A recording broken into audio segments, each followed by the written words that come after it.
Wilson's always been a team guy. He's my guy. He's part of my Bore 4. Boring, love him. Andrew Luck, Tom Brady, Drew Brees, Russell Wilson, my Bore 4. I love quarterbacks to be boring. But then he got married to a beautiful woman who's also talented and has a strong point of view. And when you marry a strong woman gets in your ear and tells you deserve better. And this is the new Russell Wilson. Here's what you're going to pay me. You're going to pay me $35 large, and this is not Pete Carroll's team, and this is not the Legion of Boom team, and this is not Michael Bennett's team. This is my franchise. And this is what happens when Gisele's in Tom Brady's ear saying, you deserve more respect. Tom Brady does a documentary and calls out his coach saying, I deserve more respect. J-Lo, A-Rod, power couples. This is what happened. Guys think they have power when they're single. I can go out every night. I can come home when I want. No, power is marrying a strong, successful, beautiful woman who is there, who's got your back, and who creates discussions that you never thought about. And this is the new Russell Wilson. The new Russell Wilson is, you go and pay me $35 large, and it's my franchise. And he deserves, for the record, every stinking penny. Because if he was on the free agent market, come on now, he would be, there are about 4 teams that wouldn't go after him. The dumb ones. Okay, if you don't think Russell Wilson's worth it, you just don't even get football. Doug Baldwin's undrafted. Doug Baldwin's now a Pro Bowl level guy. I like Doug, but those 2 wide receivers last year were like the 2 most efficient wide receivers in the NFL with a bad O-line. Not a quarterback in the history of the world outside of maybe Steve Young in his prime that could say that. I can take a bad O-line, you don't know any of my running backs, and I'm going to go 35-7 touchdowns to picks. Pay the man. The Ciara is saying that every night. Got to pay my man. You know it. Let's bring in Reggie Bush. My man, Reggie Bush. People think I'm crazy, Reggie. You killing me over here. With timeout. Everybody, single guys think they got power. But that is true. We do. We used to think we had, when I was single, I thought I had power. And then you get married to somebody that makes you think about stuff. I was like, yeah. You got to up your game. Yeah, I had to step it up big time. Big time. Big time. And, Russell Wilson's an interesting player because, he came into this league. Mm-hmm. People forget this. You know Pete Carroll. Yep. Pete went 7-9, 7-9, and had Matt Flynn. Yeah. Okay, that was that. And by the way, San Francisco with Harbaugh was building the powerhouse. Yep. Russell Wilson saved Pete Carroll. They were 100%. Saved him. 100%. Yeah. And so, but while he was doing that, Reggie, it was kind of Pete's team. It was. And this feels like this new paid me. It definitely feels like it's Russell Wilson's team now. Largely in part because of the body of work he's put in. I don't know. You can't find a better quarterback. And earlier, I agreed 100% what you said. I would give up 5 draft picks for Russell Wilson. Not 2, 5 first-round draft picks. Well, because you're going to have to pay him. Exactly. So the truth is, first-round draft picks, once you pay your quarterback a ton, isn't everybody trying to trade out of the top 10? Once you get Brady. Yeah.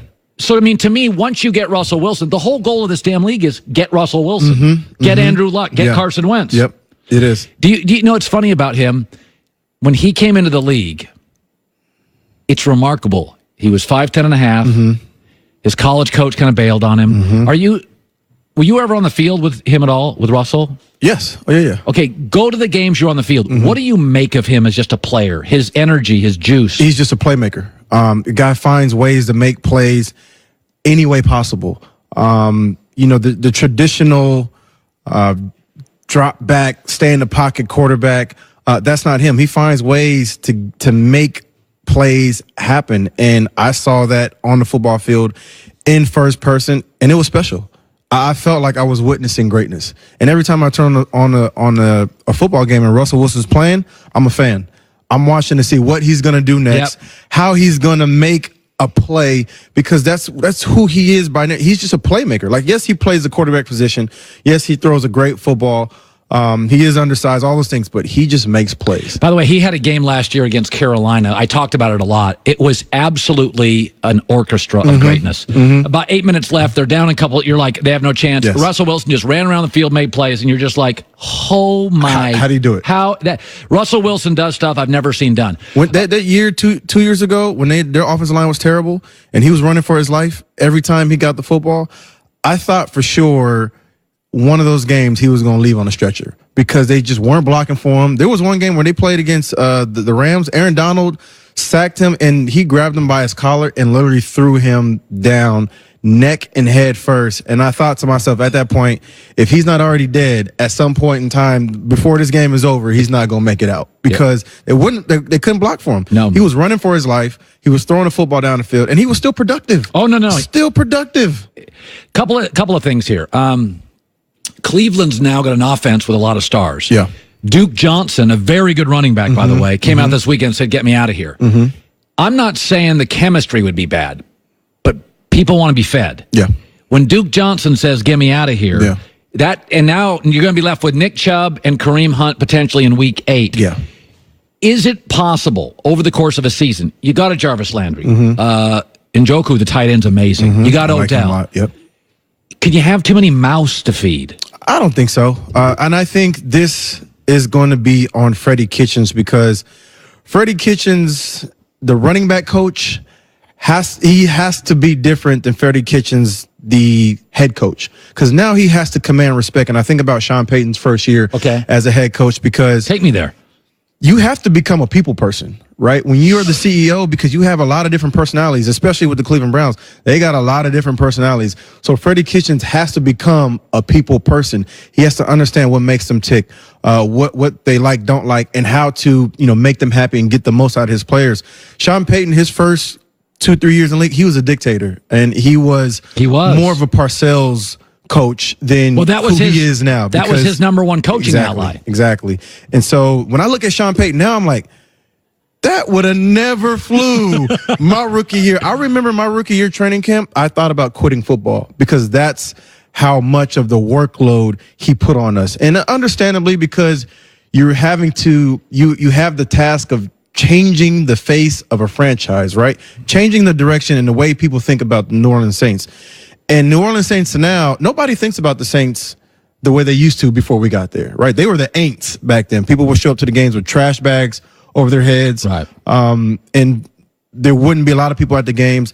And so he did a great job at that too. He did a great job at that, at changing the face of his franchise. And so that's why I think Freddie Kitchens is going to have to lean on maybe some of these guys, some other coaches who've been there, done it before, and find out, how did you do it? How were you able to get the most out of your players? How were you able to change the direction in the face of this franchise? Because he's going to have to adjust. And that's what I loved about Pete Carroll in college.